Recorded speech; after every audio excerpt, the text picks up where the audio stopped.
আসসালামু আলাইকুম প্রিয় চাকরি প্রত্যাশী ভাইরা। তো সমাজসেবা অধিদপ্তরের এই একটা সার্কুলার প্রকাশিত হয়েছে। তো সবচেয়ে বেশি জনবল নিবে, অর্থাৎ বেশি লোক নিবে যেসব পোস্টের, ওইসব পোস্টের বিস্তারিত আপনাদের আমি আলোচনা করব এখন। তো শিক্ষাগত যোগ্যতা কি লাগবে, কি কি লাগবে না লাগবে আমি আলোচনা করতেছি। এই পুরো সার্কুলারের যেগুলো বেশি পোস্ট নিবে আর যেগুলো কম নিবে, যেমন কম্পিউটার অপারেটর লোক নিবে 5 জন। এখন 5 জন লোক হচ্ছে পুরো বাংলাদেশে নিবে, এটা কিন্তু আপনাকে বুঝতে হবে। পুরা 5 জন লোক নিবে হচ্ছে পুরা বাংলাদেশে, পুরো ফুল বাংলাদেশের লোক নিবে হচ্ছে 5 জন। তো আপনার অবস্থান একটু বুঝে বুঝে দেখেন। যদি পুরা বাংলাদেশে 5 জন লোক নেয় তাহলে আপনার অবস্থানটা একটু বুঝবেন কি অবস্থা। 64 জেলার ভিতরে লোক নেবে 5 জন, তাহলে বিষয়টা কেমন হলো না? তো যেসব পোস্টে বেশি লোক নেবে সেটা করতেছি। যেমন হচ্ছে ফিল্ড সুপারভাইজার, এখানে লোক নিবে হচ্ছে 30 জন। এখন ফিল্ড সুপারভাইজারের কাজ কি? মূলত আপনাকে কাজ তো জানতে হবে, তাই না? এটা 14তম গেটের বেতন পাবে। 14তম গেটের বেতন শুরু হচ্ছে 10,200 থেকে শুরু বেতন, আপনার বেসিক। তো ফুল সুপারভাইজার কাজ মূলত হচ্ছে এই সমাজসেবা অধিদপ্তরের মূল কাজই হচ্ছে বয়স্ক, বিধবা এবং প্রতিবন্ধী এবং 6টা রোগের, জটিল রোগের যেটা কাজ, যেমন ক্যান্সার, লিভার সিরোসিস এবং কিডনি, এই বিষয়ে যে অনুদানগুলো দেয় মূলত এইগুলোই কাজ করে। এবং বিভিন্ন বিষয়ে ক্ষুদ্র ঋণ দিয়ে থাকে সমাজসেবা অধিদপ্তর। এই ফুল সুপারভাইজার কাজ হচ্ছে আপনার যে বয়স্ক ভাতার যে তালিকা প্রণয়ন করা এবং পুরা একটা উপজেলার তদারকি করা, যেমন সমাজকর্মীরা তাদের ইউনিয়নের কাজ ঠিক মতো করতেছে কিনা এটা তদারকি করা হচ্ছে ফিল্ড সুপারভাইজারের কাজ। তো এখন যেহেতু সার্কুলারের ফিল্ড সুপারভাইজার কথা বলা হইতেছে, তো এই সার্কুলারে ফিল্ড সুপারভাইজারের লোক নিবে মাত্র 30 জন। এবং এটা শিক্ষাগত যোগ্যতা চাইছে হচ্ছে ডিগ্রি কমপ্লিট, ডিগ্রি বা অনার্স কমপ্লিট, এবং রেজাল্ট থাকতে হবে আপনার অবশ্যই সেকেন্ড ক্লাস। তারপরে হচ্ছে অবশ্যই কম্পিউটার পারদর্শী হইতে হবে, প্রশিক্ষণ প্রাপ্ত হইতে হবে। মূলত আপনারা চাকরি প্রত্যাশী ভাইরা, আপনাদের কাছে আমার অ্যাডভাইস ছোট ভাই হিসাবে, সেটা হচ্ছে আপনারা যত তাড়াতাড়ি সম্ভব কম্পিউটারটা শিখে নেন। কম্পিউটার শিখেন আর না শিখে, শেখা দরকার, কারণ টেস্ট দিতে হয় যেহেতু। কম্পিউটার রিলেটেড যেসব পরীক্ষা হয় সেগুলো কিন্তু টেস্ট দিতে হয়। কীভাবে টেস্ট দিতে হয় সেটা হচ্ছে আপনার বাংলায় লিখতে হবে প্রতি মিনিটে 25টা শব্দ, এবং ইংরেজি লিখতে হবে 30টা শব্দ। তো সার্কুলার বেদে এটা হয় 25-এর জায়গায় 30টা লিখতে হবে, বা 30টার জায়গায় 25টা লিখতে হবে। এটাই তারতম্য, এটার কিন্তু তারতম্য বেশি কিছু হয় না, পরীক্ষার ধরন কিন্তু এরকম। তো ফিল্ড সুপারভাইজারের এটা বুঝলেন, কততম গেটে বেতন পায় সেটা হচ্ছে 14তম গেটে বেতন এদের। এবং পদের সংখ্যা 30 জন লোক নিবে এই চলতে সার্কুলারে, অর্থাৎ 64 জেলার ভিতরে 30 জন লোক নিবে। বোঝেন এখন তাইলে? বুঝতে পারছেন কন্ডিশনটা? তো আপনাকে সার্কুলারটা বুঝে তারপরে অ্যাপ্লিকেশনটা করতে হবে, এবং আপনার অবস্থান বুঝে অ্যাপ্লিকেশনটা করতে হবে।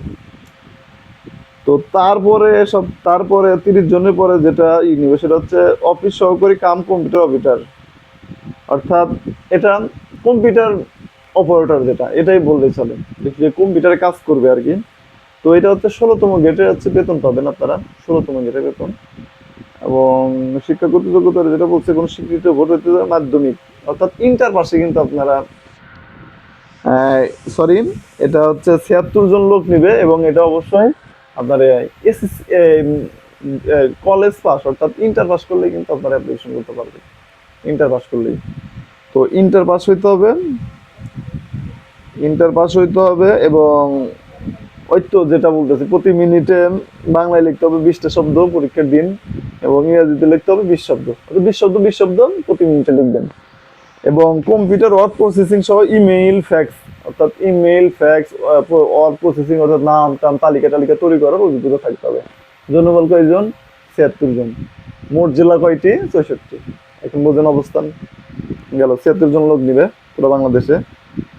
আবার computer operator same, inter pass, লোক নিবে 76 জন। ডাটা এন্ট্রি অপারেটরের লোক নিবে 35 জন, শিক্ষাগত যোগ্যতা ইন্টার পাস। এবং ওই তো যেটা বলছি, প্রতি মিনিটে বাংলা শব্দ 20টা লিখতে হবে, ইংরেজিতে 20টা শব্দ লিখতে হবে। টাইপিং আপনাকে ওইভাবেই করতে হবে, চেষ্টা করতে হবে। তারপরে সবচেয়ে বেশি লোক নিবে হচ্ছে, খুঁজতেছি,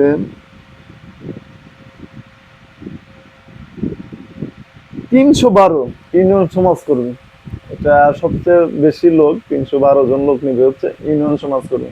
তো ইউনিয়ন সমাজকর্মীর কাজ কি? মনে করেন আপনার উপজেলায় কয়েকটা ইউনিয়ন আছে, তো এই ইউনিয়নের হচ্ছে বয়স্ক ভাতা, বিধবা ভাতার কাজ করতে হবে। তো মাঠ পর্যায়ে তারাই কিন্তু যাচাই বাছাই করবে, বুঝতে পারছেন? মাঠ পর্যায়ে কিন্তু এই ইউনিয়ন সমাজকর্মী কাজ হচ্ছে যে বয়স্ক ভাতা নাম প্রণালী করা, বাস্তবে দেখা, সজনে দেখাচ্ছেন সে আসলে বয়স্ক ভাতার নাকি বিধবা কিনা, আগেই নাকি সে তার হাউসব্যান্ড আছে বিধবা ভাতার অ্যাপ্লিকেশন করছে এইরকম কিনা, এটা হচ্ছে যাচাই বাছাই করা হচ্ছে ইউনিয়ন সমাজকর্মীর কাজ। তো ইউনিয়ন সমাজকর্মীতে লোক নিবে হচ্ছে 312 জন, এখানে অ্যাপ্লিকেশন করতে পারেন। 64 জেলা, তো 364 জেলার ভিতরে 312 জন লোক নিবে, অ্যাপ্লিকেশন কিন্তু লাখ লাখ করবে, এটাই বাস্তব। তো আপনার প্রস্তুতিটা কেমন থাকা দরকার? তারপরে লেখছে হচ্ছে আপনার 478 জন, 478 জন লোক নিবে হচ্ছে অফিস সহকারী, এবং এটার যে শিক্ষাগত যোগ্যতা অনলি ফর এসএসসি পাস। 478 জন লোক নিবে, সবচেয়ে বেশি লোক নিবে সমাজসেবা অধিদপ্তরের সার্কুলারে অফিস সহকারী পদে। তো বেতন পাবেন হচ্ছে 20তম গেটে, অর্থাৎ লাস্ট 1 থেকে 20তম গেটে, যেটা 20তম গেটে আপনারা বেতন পাবেন, এবং এটার শিক্ষাগত যোগ্যতা অত দরকার নাই, মাত্র এসএসসি পাস, বুঝতে পারছেন? অ্যাপ্লিকেশন। আর বাত্রা বাহক লোক নিবে হচ্ছে এই আপনার 21টি, মোট 21 জন লোক নিবে বাত্রা বাহক পদে, মেসেঞ্জার যেটা বলে। তো এটার এই যেটা চাইছে, কোয়ালিফিকেশন চাইছে, সেটা হচ্ছে আপনার এসএসসি পাস করলেই হবে, এসএসসি পাস করলেই হবে। তো এটার আবেদনের এখনই কি আবেদন লাগবে হচ্ছে 1 থেকে 31 পোস্ট পর্যন্ত 100 টাকা, আর 31-এর পরে 52 পর্যন্ত যেগুলো পোস্ট আছে সব লাগবে হচ্ছে 56 টাকা। এটা হলে গেল। তারপরে যদি আপনাদের বোঝার সমস্যা হয় তাহলে অবশ্যই কমেন্ট করবেন। ধন্যবাদ সবাইকে। আসসালামু আলাইকুম।